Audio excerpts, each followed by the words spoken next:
मसीह का प्यारा वचन, ये है वचन प्यारा। परमेश्वर के धन्य नाम की महिमा हो। प्रभात मनन के सत्र 2125 में आप सभी का बहुत ही विनम्रता के साथ स्वागत करता हूँ। आइए हम पढ़ते हैं इब्रानी अध्याय 12 पद 7। तुम दुख को ताड़ना समझकर सह लो, परमेश्वर तुम्हें पुत्र जानकर तुम्हारे साथ बर्ताव करता है। वो कौन सा पुत्र है जिसकी ताड़ना पिता नहीं करता। 6ठी आयत में अपने उस पुत्र को जिससे पिता प्रेम करता है कोड़े लगाने के संबंध में कहने के पश्चात 7वीं आयत में लेखक हमें याद दिला रहा है कि परमेश्वर भी जिसको पुत्र समझता है उसकी ताड़ना करता है। प्राथमिक रूप में हमें यहाँ समझने की एक बात यह है कि प्रभु यीशु मसीह पर विश्वास करने के द्वारा जो लोग परमेश्वर के पुत्र बन गए उनके लिए परमेश्वर की ताड़ना भी उनके प्रति परमेश्वर के गहरा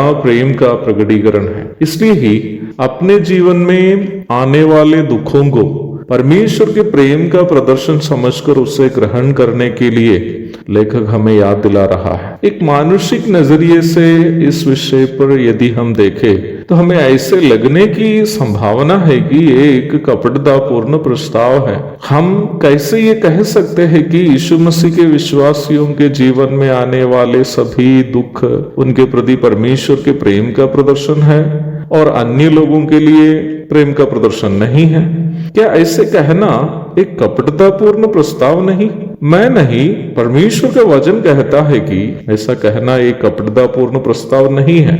उसका प्रथम कारण यह है कि मानव सभ्यता हमें सिखाती है कि कोई प्रेमी पिता कितने जोर से या कितने अधिक अपने पुत्र पर कोड़े लगाए, उन कोड़े अपने पुत्र पर पिता के प्रेम का ही प्रदर्शन है। क्योंकि पिता कितने भी जोर से अपने पुत्र पर कोड़े चलाए, निश्चित तौर पर एक प्रेमी पिता पुत्र का नाश देखना कभी नहीं चाहता। वो तो पिता की मोहब्बत का ही प्रदर्शन है, क्योंकि पिता बेटा की भलाई ही चाहता है। अर्थात परमेश्वर की ओर से हमें मिलने वाले सभी ताड़ना हमारे नाश के लिए नहीं है बल्कि हमारी भलाई के लिए है। दूसरी बात, यहाँ पढ़ी गई पद में इस्तेमाल किया गया ताड़ना शब्द विशेषकर प्रशिक्षण अथवा ट्रेनिंग और अनुशासन अथवा डिसिप्लिन को दर्शाता है। बाइबल में कहीं भी यह नहीं बताया है कि उद्धार प्राप्त विश्वासियों के लिए कोई दंड बाकी है। तीसरी बात, जैसे कि मैं पूर्व में भी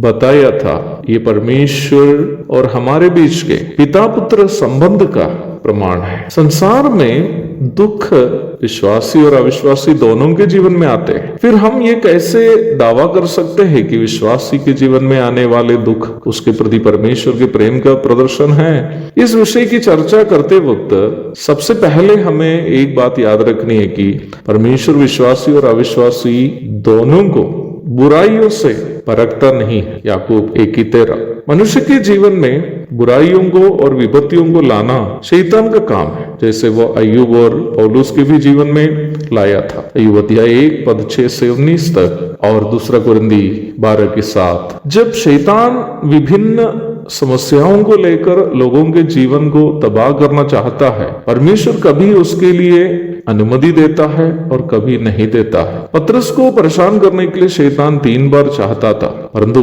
प्रभु ने अनुमति नहीं दिया। लूका अध्याय 22 पद 31 और 32। क्योंकि प्रभु ये जानता था कि जैसे अय्यूब और पौलुस ने शैतान की परीक्षा पर जीत प्राप्त की है, वैसे उस वक्त पतरस जीत नहीं पाएगा। परंतु परमेश्वर की सुरक्षा का ये खेरा जरूरी नहीं है कि अविश्वासियों को हमेशा प्राप्त हो, क्योंकि वे लोग परमेश्वर को नहीं मानने के कारण परमेश्वर की इस विशेष सुरक्षा के घेरे से बाहर है। जीवन में आने वाले दुखों के संबंध में विश्वासी और अविश्वासी के बीच इस प्रकार एक बड़ा अंतर है। प्रभु दया करे, निम्न विषय की चर्चा अधिक हम कल करेंगे। तब तक के लिए आपसे विदा हो जाता हूँ। प्रभु के धन्य नाम की महिमा हो। आमीन।